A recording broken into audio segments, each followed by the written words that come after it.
어제 가정사로 인해 비기독교인 예수님을 믿지 않는 분들에게 복음을 전할 수 있는 기회가 있었습니다.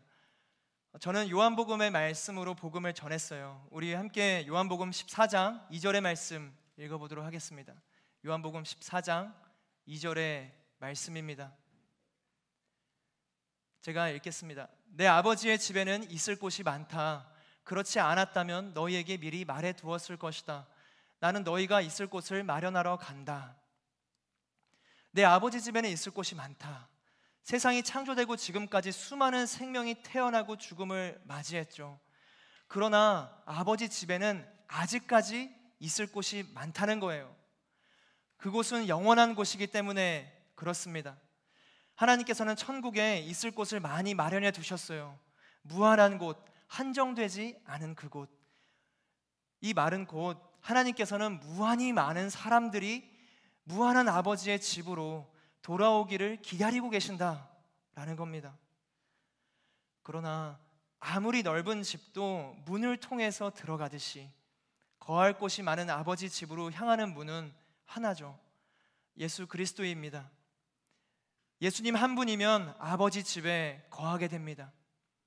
이것이 복음이죠. 우리 함께 가슴에 손을 얹고 고백하기를 소망합니다. 함께 고백해 볼까요? 복음은 기쁜 소식입니다. 기쁜 소식은 예수님입니다. 예수님은 나를 보내십니다. 모든 곳에서 모든 곳으로. 기도하겠습니다. 사랑하는 하나님 아버지, 성령의 조명하심으로 말씀을 보고 깨닫게 하여 주옵소서. 또한 깨달은 말씀을 붙들고 말씀으로 살아갈 수 있도록 성령님 우리의 삶을 인도하여 주시옵소서. 예수님의 이름으로 기도드립니다. 아멘. 지난주일 우리는 토기장이이신 하나님의 주권에 대해서 나눴습니다. 진흙 한 덩이에 불과한 우리를 그릇으로 빚으시는 하나님, 토기장이가 굳이 진흙을 그릇으로 만들지 않아도 우리는 토기장이를 불의하다 말할 수 없어요. 하지만 하나님의 은혜는 우리라는 진흙을 그릇으로 만드셨습니다. 흙이 그릇으로 변하는 영구적인 변화의 지점, 항복점을 지나 우리는 참된 약속의 자녀가 되었습니다. 우리가 지나가는 항복점은 하나님을 만남으로 시작이 되죠. 하나님을 만남으로 주권을 인정하고 나의 패배를 선언하고 완전한 하나님 나라의 속국이 되는 것. 우리가 날마다 외쳐야 할 것은 패배의 선언, 회개입니다. 나의 잘못을 철저하게 돌이키고 주권을 넘겨드리는 것, 그것이 하나님께 쓰임받는 그릇의 삶인 것이죠. 사도 바울은 그렇게 이스라엘이 진노의 그릇이 아닌 긍휼의 그릇이 되기를 사랑으로 소망했었죠. 이스라엘이 변화되기를 바라는 사도 바울의 그 복음의 외침은 지난 로마서 9장부터 사실 11장까지 계속됩니다. 그리고 오늘 시작하는 본문의 10장 또한 같은 맥락 안에서 말씀을 전하죠. 우리 함께 오늘의 본문 3절의 말씀을 함께 읽겠습니다. 3절의 말씀입니다. 시작. 그들은 하나님의 의를 알지 못하고 자기 의를 세우려고 애쓰면서 하나님의 의에 복종하지 않았습니다. 당시 로마 교회는요, 이방 사람들이 다수를 이루면서 오히려 이스라엘 자손인 유대 사람들은 소수에 불과했어요. 하나님을 잘 알았던 사람이 소수를 이루고 하나님에 대해서 잘 몰랐던, 약속도 율법도 주어지지 않았던 이방인들이 도리어 약속의 자녀가 된 이 역전의 현상은 어떻게 일어났던 걸까요? 이제는 익숙한 모습, 바울은 10장에 와서도 하나님의 의를 깨닫지 못하는 이스라엘의 무지를 비판합니다. 이스라엘은 오직 예수님으로 인해 의로워지는 그 하나님의 의에 대해서 복종하지 못했어요. 복종이란 이 단어의 이미지가 어떠세요? 복종. 저는 본능적인 거부감이 제 안에 생기는 것 같더라고요. 복종. 하나님의 뜻과 하나님의 주권과 하나님의 인도하심에 따라 그저 끌려가야 되는 거, 이렇게 들리는 거예요. 한 인간의 가치와 생각과 또 의지가 그 어느 때보다 소중히 여겨지는 이 시대, 이 문화적 배경 앞에서 복종이란 단어는 굉장히 강압적으로 들리고 억눌리는 느낌을 주기도 합니다. 복종이란 뭘까요? 우리 함께 그림 하나 보실까요? 이 그림을 보면서 여러분 어떤 느낌이 드세요? 추상화예요. 어떤 느낌이, 어떤 생각이 들 수가 있죠. 보시는 그림은 20세기 미국 추상 미술의 대표적 화가 마크 로스코의 작품 로열 레드와 블루입니다. 그는 자신의 작품에 대해서 이렇게 말합니다. 관람자와 내 작품 사이에 어떤 것도 놓여서는 안 된다. 내 작품 앞에서 해야 할 일은 단지 침묵이다. 로스코는 자신의 작품을 누군가가 설명하기를 원하지 않았던 거예요. 그저 침묵으로 감상하기를 원했습니다. 자신의 작품에 대한 절대적인 침묵을 요구하는 거예요.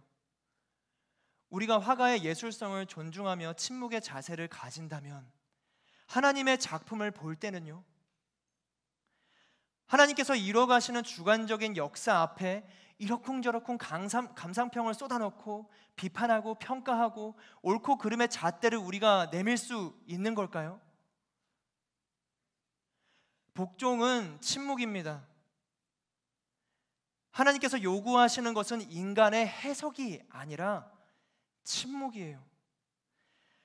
하나님께 복종한다라는 것은 보여주신 일, 말씀하신 그 하나님의 뜻 앞에서 재고 따지고 변명하고 타협하는 것이 아니라 잠잠히 침묵으로 그 길을 걷는 것이죠. 나를 따르라 하면은 따르는 거예요. 복종은 침묵입니다. 이스라엘은 보여주신 하나님의 의 앞에서 말이 많았던 것이죠. 침묵 속에서야 비로소 우리는 들을 수 있습니다. 말을 하다 보면은 듣지를 못해요. 하나님 말씀 앞에서 끊임없이 나의 상황을 말하고 변명하고 자존심을 내세운다면 우리는 이스라엘이 되어가고 있는 거예요. 내가 말하면 언제 하나님의 말씀을 어떻게 듣겠어요? 사랑하는 여러분, 우리는 침묵해야 합니다. 말씀 앞에서 입술을 멈추세요. 그래야 하나님께 복종합니다. 말씀대로 행하는 거예요. 그것이 우리 인생의 가장 아름다운 길입니다. 하나님께서 우리가 침묵으로 이루시기를 원하는 길, 바로 믿음입니다. 우리 함께 4절의 말씀 보실까요? 4절의 말씀입니다. 시작. 그리스도께서는 믿는 모든 사람들의 의에 이르게 하기 위해 율법의 마침이 되셨습니다. 하나님의 의에 대한 복종은 예수님에 대한 믿음으로 이루어집니다. 예수님으로 말미암아 우리는 아버지께로 다가가게 되는 것이죠. 이 말씀에 대한 침묵, 그리고 아멘 한마디로 나타내는 믿음의 반응을 하나님께서는 원하시는 것이에요.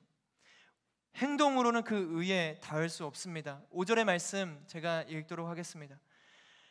모세는 율법으로 인한 의에 대해 기록하기를 율법을 행한 사람은 그것으로 살 것이다 라고 했습니다. 율법을 행한 사람은 그것으로 살 것이다, 이거는 사실이에요. 사실 율법으로 살아갈 수 있는 거예요. 율법을 행하는 거, 완전하게 행하는 거, 그것은 생명의 길입니다. 할렐루야. 그런데 문제는 아무도 그 율법을 철저하게 지키면서 살아갈 수가 없다는 거예요.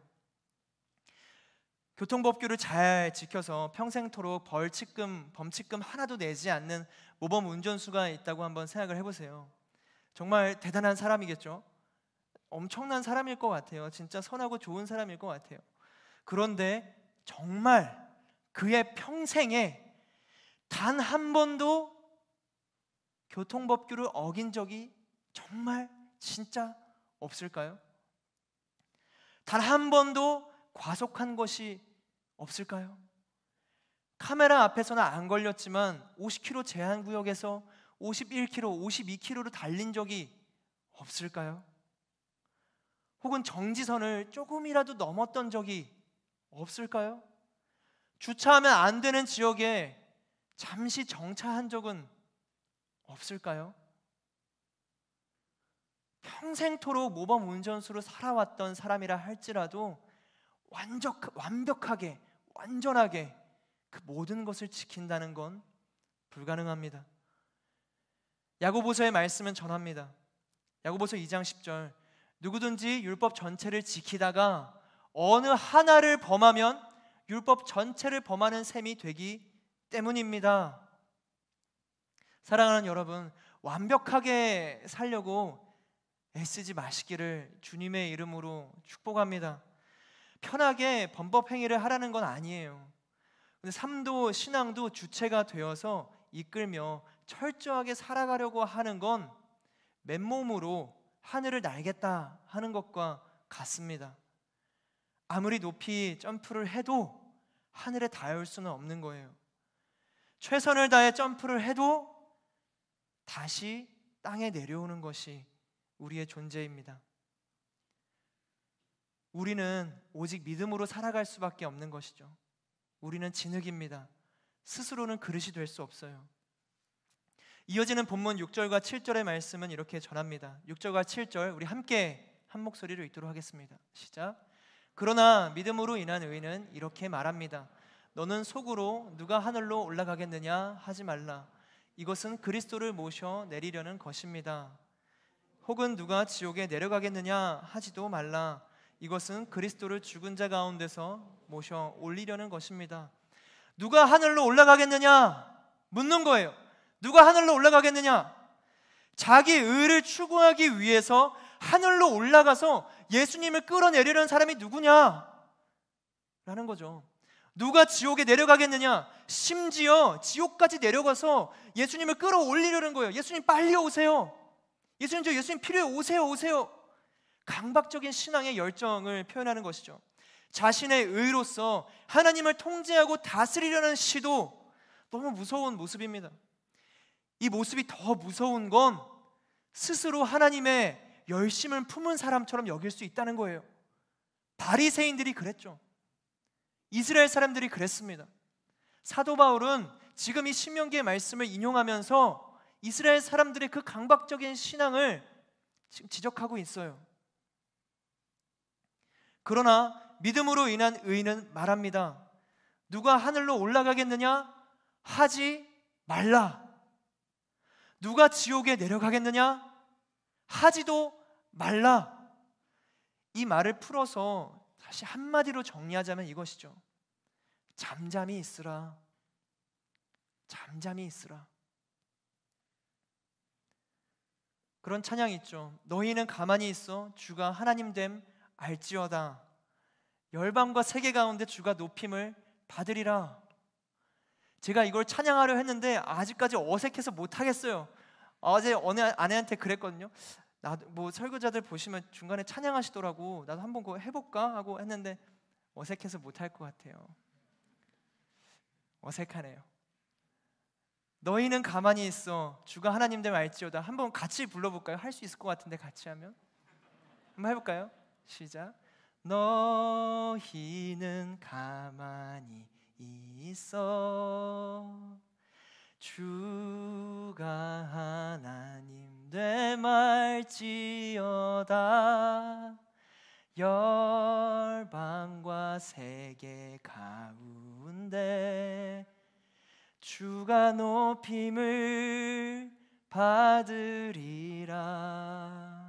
아멘. 너희는 가만히 있어 주가 하나님 됨 알지어다.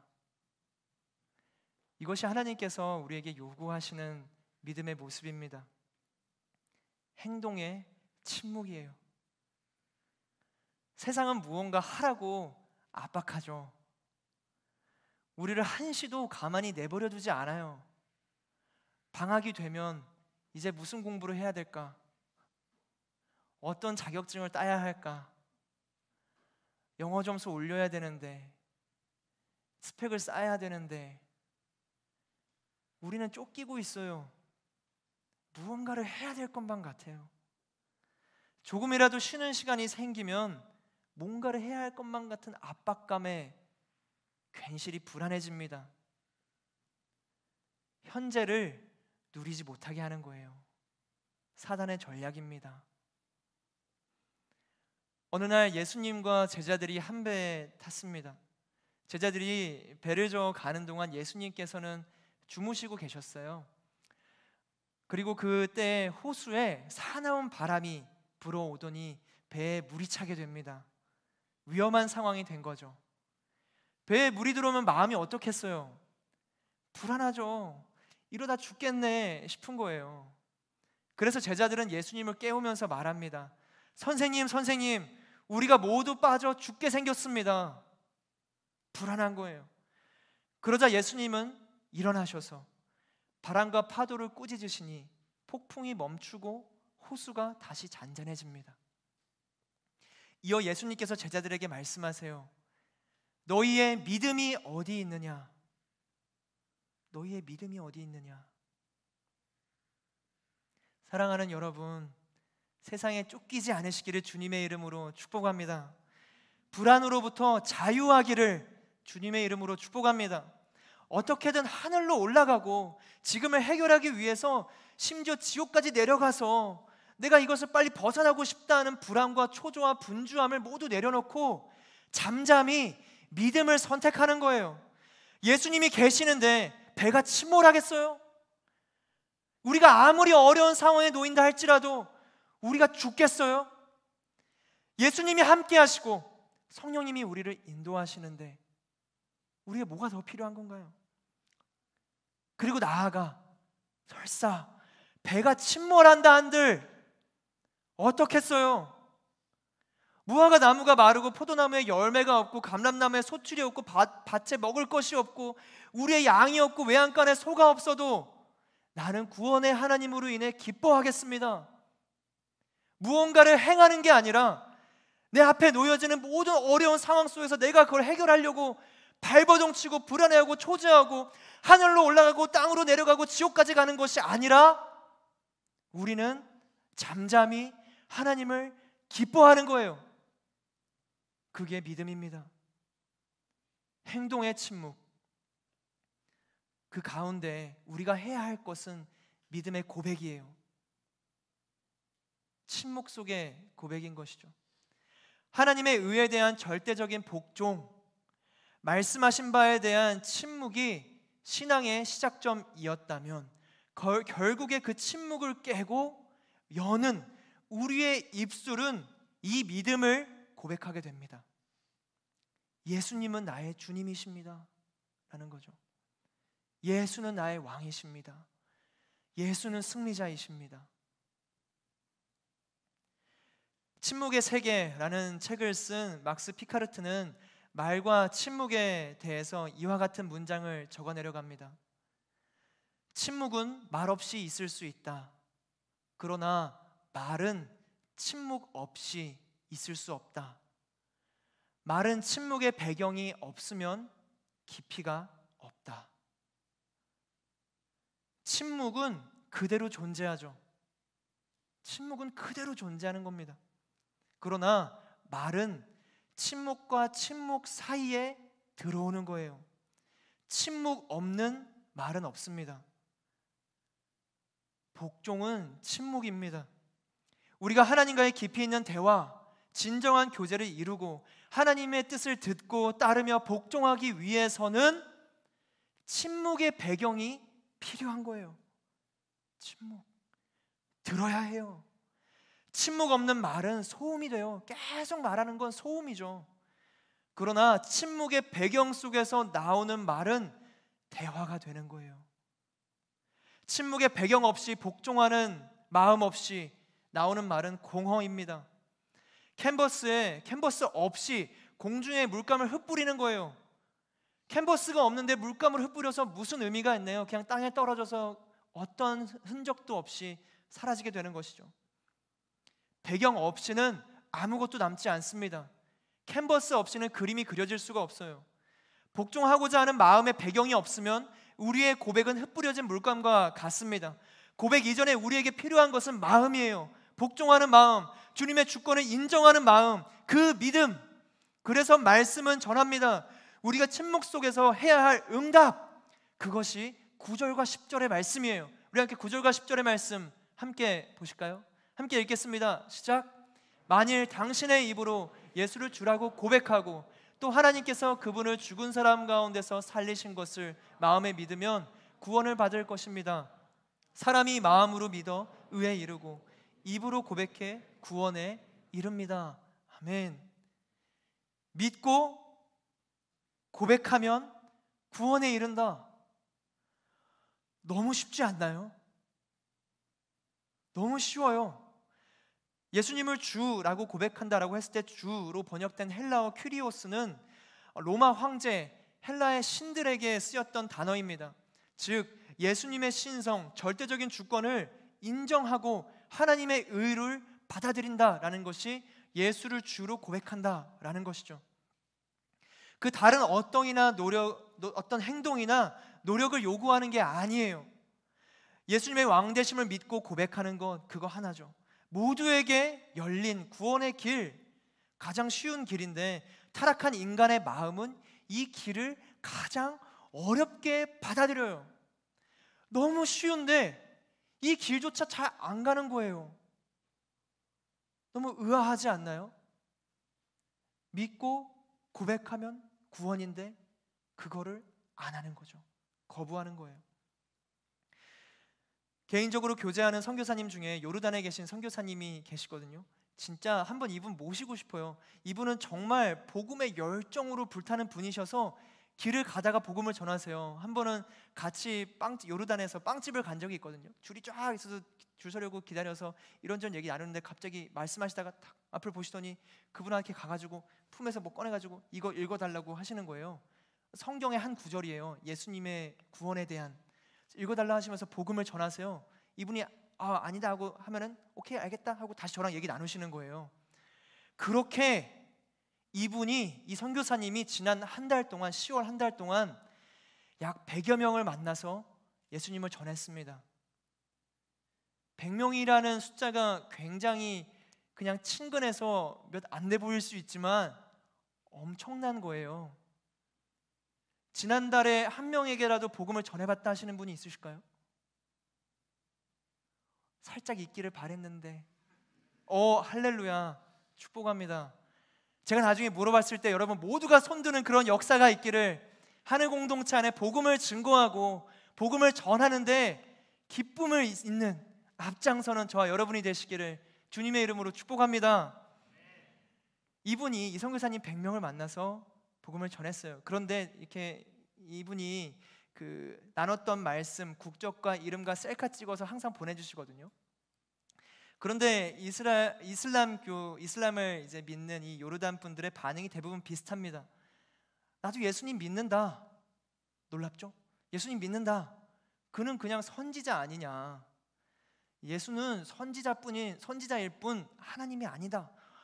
그러면서 이런 질문하는 거예요. 어떻게 하나님이 인간을 위해 죽을 수 있느냐? 말도 안 된다. 그래서 선교사님이 저한테 그런 말씀하셨어요. 이 질문 앞에 어떻게 하면 좋을까요? 하나님이 인간을 위해 어떻게 죽을 수 있느냐? 질문 앞에 그렇게 하셨다. 근데 어떻게 그럴 수 있느냐? 사랑하셔서 그렇게 하셨다. 어떻게? 그냥 또 무한 루프예요. 하나님은 가만히 잠잠히 믿음으로 서 있는 그 자리에 은혜를 부어주시는데 어떻게 그럴 수 있느냐라는 질문은 하나님의 은혜를 거부하는 겁니다. 자신의 의를 믿는 거예요. 행해야 구원이 있는 거지 라는 거죠. 하나님의 주권을 인정한다라는 건 죄로 물든 우리의 마음에 결코 쉬운 게 아닙니다. 결코 쉬운 게 아니에요. 그래서 우리가 이 자리에서 예수를 주로 고백한다라는 건 엄청난 은혜예요. 우리가 사실 다른 은혜를 구할 필요가 없어요. 예수님이 나의 주님이시다라는 고백 하나만 있으면 내게 다른 은혜는 필요가 없는 거예요. 자기의 의, 자기 주권만 내려놓으면 정말 우리 가운데는 평안과 기쁨과 감사가 넘치게 되는 겁니다. 그래서 본문 13절은 똑같이 이렇게 전하는 거예요. 함께 읽겠습니다. 본문 13절 시작. 주의 이름을 부르는 사람은 누구든지 구원을 받을 것이다. 할렐루야. 이것이 복음입니다. 주의 이름을 부르는 사람은 누구든지 구원을 받을 것이다. 사랑하는 여러분, 하늘에 올라가지 않아도, 지옥에 내려가지 않아도, 그 어떤 것을 행하지 않아도 오직 믿음으로 주의 이름을 부르는 자에게 구원이 있는 거예요. 사랑하는 우리 하늘 공동체 여러분, 주의 이름을 부르십시오. 예수님을 부르세요. 예수님을 주님으로 고백하세요. 날마다 믿음으로 선포하는 거예요. 예수님의 이름 하나면 거할 곳이 많은 아버지의 집에 거하게 됩니다. 이 복음을 마음으로 믿고 입술로 고백하는 것은 우리에게 주어진 책임이죠. 가장 쉬운 길, 복음을 고백하지 못하는 것은 자기의 의를 주장할 때뿐입니다. 누군가 구원을 얻는다면 그것은 하나님의 전적인 은혜이고, 혹은 누군가 구원을 받지 못한다면 그것은 하나님의 은혜를 거부한 인간의 책임입니다. 하나님의 주권과 인간의 자유의지인 것이죠. 이 두 가지가 상반된 것처럼 보이지만 하나의 진리를 만듭니다. 찰스 스펄전 목사님에게 누가 이런 질문을 했다고 해요. 하나님의 주권과 인간의 자유의지를 어떻게 조화시킬 수 있느냐? 이 질문 앞에 찰스 스펄전 목사님은 이렇게 대답했다고 합니다. 나는 그러려고 하지 않겠습니다. 이미 사이 좋은 친구를 화해시킬 필요는 전혀 없으니까요. 하나님의 주권과 인간의 자유의지는 서로 충돌하는 것처럼 보이지만 이미 사이 좋은 친구처럼 하나님의 사랑을 보여주는 하나된 통로입니다. 구원받는 것은 전적인 하나님의 은혜입니다. 그러나 구원받지 못하는 것은 전적인 인간의 책임인 것이죠. 사도 바울은 인생에서 깊은 침묵의 시간을 가졌습니다. 사실 이렇게 이스라엘을 지적하고 비판하는 사도 바울은 이스라엘 중에서도 이스라엘 사람이거든요. 그는 태어난 지 8일 만에 할례를 받았고 이스라엘 베냐민 집하고 율법으로는 바리새인 중에 바리새인이었어요. 거기다가 가말리엘의 문화생으로서 엄격한 훈련을 받은 이스라엘의 엘리트였습니다. 지도자였어요. 그런데 그가 다메섹으로 향하는 길에서 하늘에서 빛이 비춰오며 하늘의 음성을 듣게 됩니다. 그리고 사도 바울은 한순간 장님이 돼요. 장님. 3일간 아무것도 볼 수 없게 된 거예요. 자신의 발걸음을 이끌어갔던 그의 시선은 무용지물이 된 것입니다. 그는 장님이 되어서 결국엔 사람들을 이끌고 앞장서서 그리스도인들을 박해하던 그는 사람들의 손에 이끌려서 다메섹에 도착하게 됩니다. 그리고 3일 동안 앞을 보지도 못하는 그 시간 동안 먹지도 마시지도 못했어요. 인생의 깊은 침묵의 시간. 이 땅에서의 엘리트였지만 그가 할 수 있는 건 없었어요. 하나님의 주권 앞에, 역사하심 앞에 그렇게 달려왔던 삶이 아무 의미 없게 된 거예요. 깊은 침묵의 시간. 그 침묵의 시간 끝에 예수님은 사도 바울에게 사명을 주십니다. 그리고 다시 그는 볼 수 있게 됐어요. 이후 바울은 전혀 다른 삶을 살아가게 됩니다. 사도행전 9장 19절 20절. 그는 음식을 먹고 기운을 되찾았습니다. 그는 곧바로 여러 회당에서 예수가 하나님의 아들이심을 선포하기 시작했습니다. 그의 모든 침묵의 시간이 끝나고 그는 곧바로 여러 회당에서 예수가 하나님의 아들이심을 선포하기 시작했던 거예요. 깊은 침묵 끝에 터져나오는 그의 말은 복음이었습니다. 하나님의 주권에 복종하는 사람은 복음을 선포합니다. 예수님을 왕으로 모시는 사람의 입술은 복음을 말합니다. 복음을 전해요. 사도 바울이 이스라엘에게 전하는 이 복음의 외침이 9장부터 11장까지 된다고 말씀드렸죠. 그런데 이 9장부터 11장 이 세 장에 거친 9장, 10장, 11장의 시작점에 한 가지 공통점이 있습니다. 우리 함께 각 9, 10, 11의 시작점들을 함께 보실까요? 9장 3절, 나는 내 형제 곧 이스라엘을 따라 내 동족을 위해서라면 나 자신이 저주를 받아 그리스도에게서 끊어진다 할지라도 좋습니다. 이스라엘 향한 사랑의 마음이었죠. 그리고 10장 1절, 형제들이여 내 마음의 소원과 이스라엘을 위해 하나님께 기도하는 것은 그들이, 그러니까 이스라엘 민족들이 구원을 받는 것입니다. 구원받기 위해서 하나님의 구원을 간구하며 지금 이스라엘을 위해서 기도하고 있는 거예요, 사도 바울이. 그리고 11장, 그러면 내가 묻겠습니다. 하나님께서 자기 백성을 버리셨습니까? 결코 그럴 수 없습니다. 하나님께서 자기 백성 이스라엘을 결코 버리시지 않을 거라는 그 믿음, 자신이 저주를 받아도 좋으니 이스라엘 동족들이 구원받기를 바라며 소원하며 기도하는 그 마음, 하나님을 향한 그 간절한 외침, 동일하게 계속 반복되는 거예요. 이것이 사도 바울의 마음입니다. 그리고 이 마음은 하나님의 말씀이 됐어요. 이것은 우리에게 한 가지 사실을 알려줍니다. 기도를 통한 역사는 분명히 있다는 거예요. 기도할 때 변화의 시작이 있다라는 겁니다. 하나님의 주권이, 예정하심이 정해져서 바뀌지 않는 게 아니라 사도 바울은 결코 버리시지 않는 하나님의 은혜를 간구하면서 이스라엘 동족들이 구원받을 수 있도록 계속 기도하는 거예요. 기도. 하나님께서 이미 구원받을 사람을 다 정해놓으셨다면 사도 바울이 이스라엘 민족들을 위해서 기도하는 게 옳은가요? 이미 다 정해진 거라면 기도할 필요가 뭐가 있겠어요. 그런데 기도한다라는 거죠. 하나님의 예정은 인간의 기도를 배제하지 않습니다. C.S. 루이스의 책 피고석의 하나님이라는 글에서는 이런 이야기를 합니다. 어떤 일이 이루어지도록 우리에게 허용된, 하나님께서 허락하신 방법이 두 가지가 있다라는 거예요. 세상을 변화시키는 힘 두 가지, 바로 노동과 기도입니다. 첫 번째, 노동으로서 밭에 자란 잡초를 뽑으면 그 잡초는 뽑히게 되는 것이죠. 제가 이 물건을 들으면 들리는 거예요. 변화가 일어나는 거예요. 두 번째 변화는 기도로 이루어집니다. 우리가 기도할 때 하나님께서는 응답하세요. 하나님의 일이 시작되고 우리는 할 수 없는 하나님의 크고 은밀한 일들이 이루어지는 겁니다. 언제요? 기도할 때요. 그래서 예수님께서는 요한복음에 이렇게 말씀하십니다.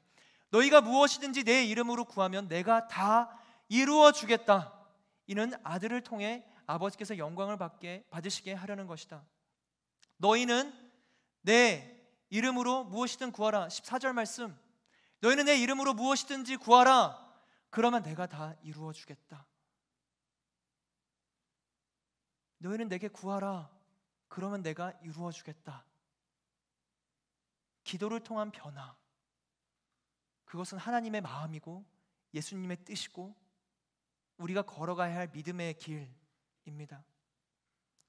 사랑하는 여러분, 기도하십시오.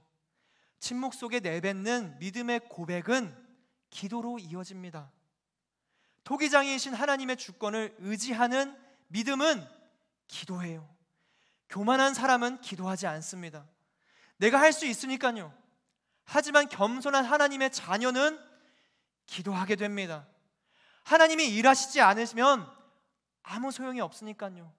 아무 일도 일어나지 않으니까요. 하나님이 일하시지 않으면 흙이 그릇이 될 수 없으니까요.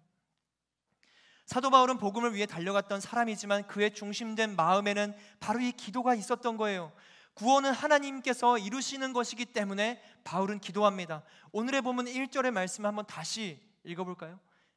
시작. 형제들이여 내 마음의 소원과 이스라엘을 위해 하나님께 기도하는 것은 그들이 구원을 받는 것입니다. 사랑하는 여러분, 기도합시다. 저도 너무 바쁘고 분주한 가운데 기도를 못할 때가 많아요.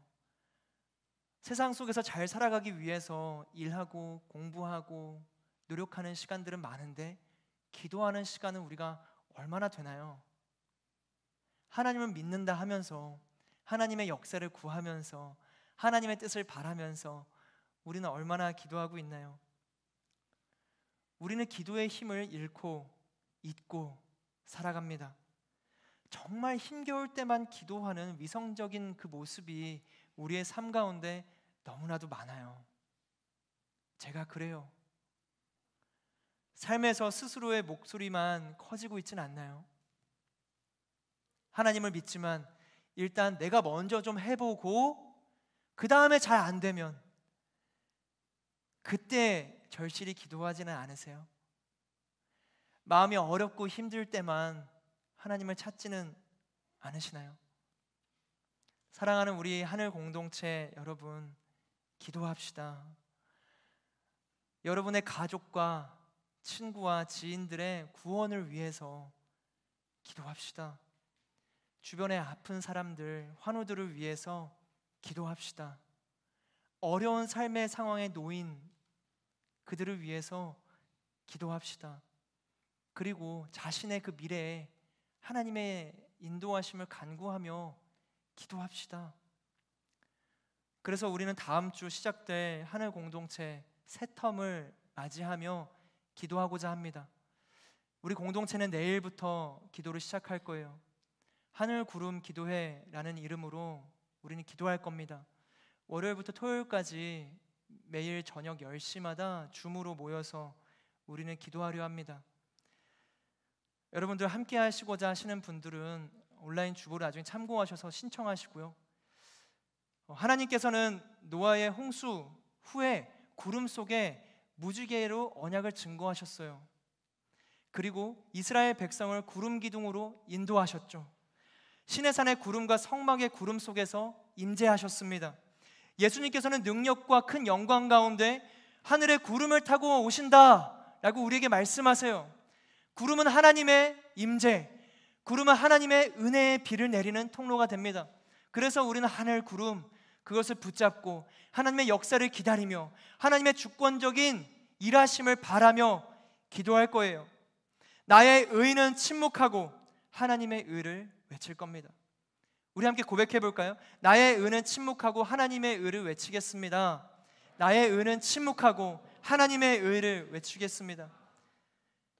기도하기로 결단하고 신청하세요.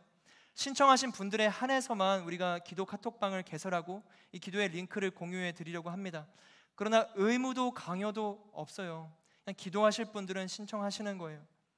그리고 우리는 이 한 주가 지난 후에 이 하늘구름 카톡방을 없애지 않고 매일 토요일 저녁 10시마다 우리는 기도할 거예요. 그리고 평일에는 공동체의 환우들, 그리고 어려움이 찾아오면 그들을 위해서 중보기도의 제목을 공유하며 우리는 함께 기도할 것입니다. 왜냐? 우리의 기도 가운데 하나님은 응답하시는 분이시니까. 우리의 침묵 가운데 터져나오는 우리의 목소리는 기도가 되어야 하니까 우리는 기도할 거예요. 그것이 정말 하나님을 믿고 따르는 토기장이가 만드신 그릇의 사명인 것이죠. 하나님은 우리의 기도를 들으시며 응답하시는 분이신 줄로 믿습니다. 말씀을 정리하고자 합니다. 우리는 때로 나의 의가 강해져서 하나님의 의 앞에 복종하지 못하는 순간이 너무 많죠. 우리 시대적 문화적 내 안에 들어온 세상의 가치와 개념과 신념은 복종이란 단어에 대해서 거부감을 갖게 만들어요.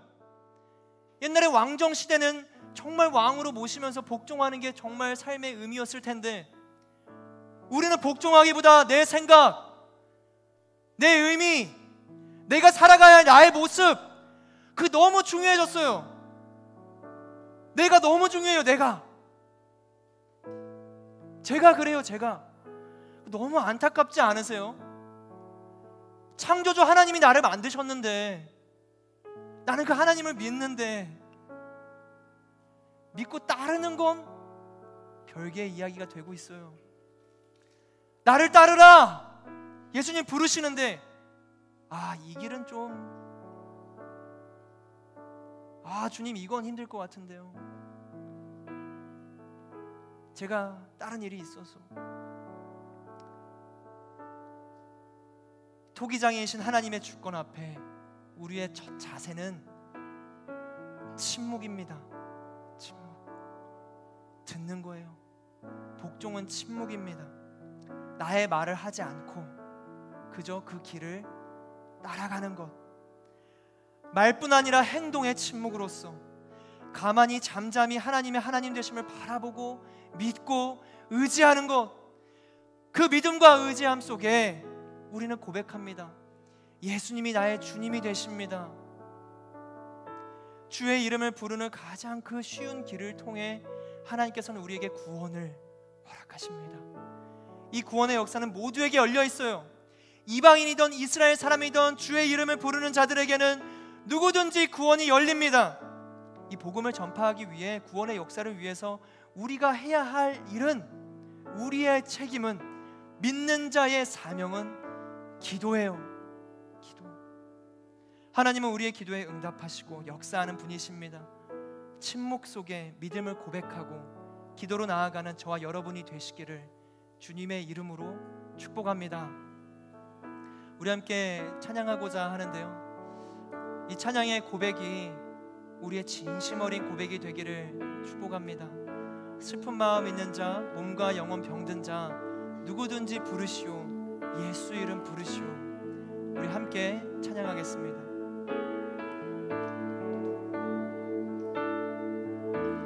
슬픈 마음 있는 자, 몸과 영혼 병든 자 누구든지 부르시오. 예수 이름 부르시오. 그 이름을 믿는 자, 그 이름을 부르는 자, 그가 어떤 사람이든 그는 구원 얻으리. 예수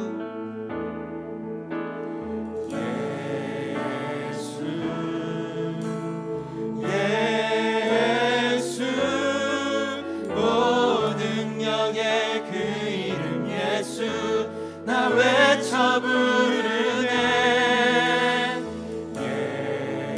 예수 예수 오 구원의 그 이름 예수 나 외쳐 부르네. 예수 그리스도. 은과 금은 내게 없으나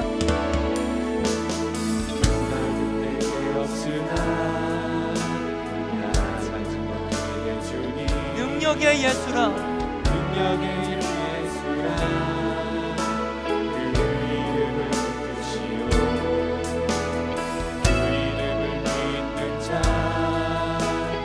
그 이름을 외치는 자, 그가 어떤 사람이든 어떤 사람이든 그는 영광보리라.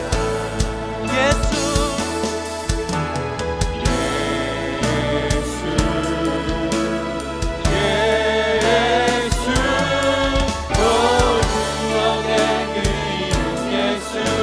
나 외쳐 부르네.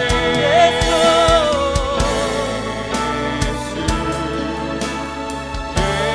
예수 오 구원의 그 이름 예수 나 외쳐 부르네.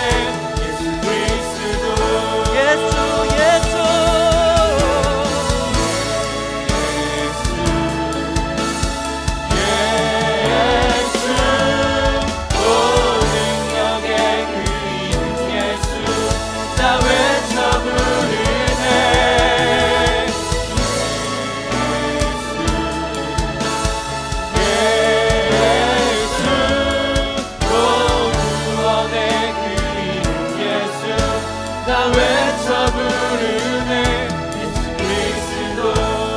기도하며 나아가기를 소망합니다.